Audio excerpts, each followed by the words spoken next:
My name is Carrie Tice, and my journey with medical cannabis began actually about 2 years ago when I was diagnosed with needing to have a radical hysterectomy for tumors and cysts. And I knew that I didn't want to get on opiates because in my family we've had some addiction problems, and so I told my surgeon that I just wanted to use cannabis during my recovery. And then when it was time for me to go back to work, and I was an executive in the video game industry, I stopped using cannabis because I thought that I wouldn't have good memory and I wouldn't be clear-headed, and I went back to work and I realized that all of the hormonal menopause symptoms that I thought I wasn't having came crashing back.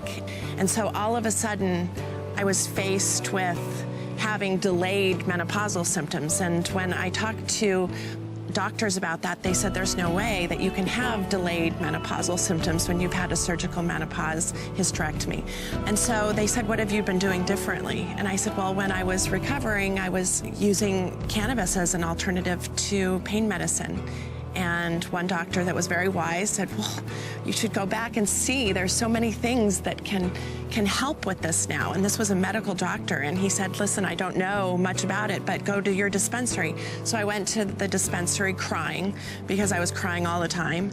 And I was met with, luckily, one of the rare places, because they referred me to it, where the dispensary had a woman on board that I talked to, and she is the first person that told me about CBD. I had never known anything about it.